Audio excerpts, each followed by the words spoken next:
This is not my first time in a boxing ring, but here in Brooklyn, the stakes are high because my opponent is the champ, the women's heavyweight champion. We're just going to do some sparring, a practice-friendly fight, but people gather around the ring because she's the draw, not me. Nobody knows me here. I started boxing in my 40s. I love the strategy. I'm never going to be a champ, but I want to train like I'm going to be. I get a few good punches in and the crowd cheers, but it's temporary because when she hits me, I feel her power and I back off. After a while, she pushes her weight into me. She pins me on the ropes and I feel her breath in my ear. She says, "You keep dropping your left and I'm going to hit you even harder. Focus, you know better." She's teaching me. I survived 3 rounds. I have a bloody nose. I have a black eye on the way. I did okay, but she didn't break a sweat. I sit ringside. I want to watch the next fight. I love being right here. She brings me, the champ, an ice pack. Here, take this. That's going to swell. You need to practice. You're dropping your left. See you tomorrow, right?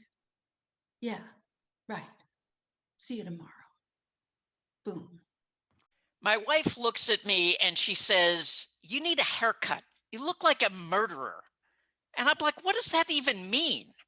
And she's right. I do need a haircut.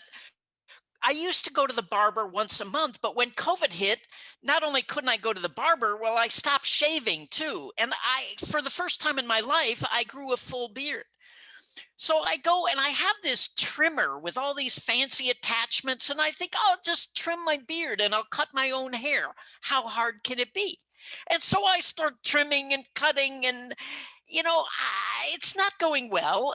I once had a dog with mange where his hair started falling out, and this kind of looks worse. And I come out of the bathroom afterwards and my wife goes, "Oh my God, what, you look like a lunatic." And so after 2 or 3 months, everything has grown back out and it kind of looks like it does now. And I go to my wife and I say, "Hey, you never said anything about the beard. A lot of testosterone went into growing this thing. Like, what do you think?" And she says, she strokes my cheek and she says, "Oh, you look like unggoy," which is a Filipino word. And I say, "What does that mean? Is that like sexy, handsome?" And she says, "Yes, something like that."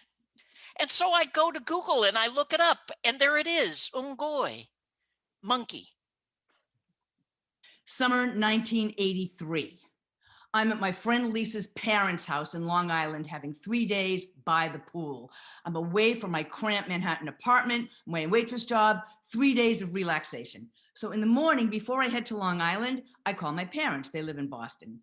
And my mother answers the phone. And I hate talking to my mother. It's like, there's no conversation. It's like, I have a mother, but I don't have a mother. She's always depressed. So okay, 2 weeks ago, I went to visit my parents in Boston and my mother's sitting in the backyard reading, and I'm going to go out and talk to her, but there's nothing. So I go up to her and I just straighten her wig. It doesn't even need straightening, but I just had to do something. She's wearing a wig because she just had chemo. It's not cancer. Doctors think it'll help her multiple sclerosis. I don't know, whatever. So I'm on the phone. So I tell my mother to get me my father and I give him the information. So I'm relaxing by the pool this evening and the phone rings. It's my dad. Ma's gone. I'm on a plane to Boston. I got my jeans and t-shirt over my wet bathing suit. The last thing I said to my mother was to put my dad on the phone. And the last time I saw my mother, I straightened her wig. Like, I have a mother and I don't have a mother. And now I really don't have a mother. And I wish I did.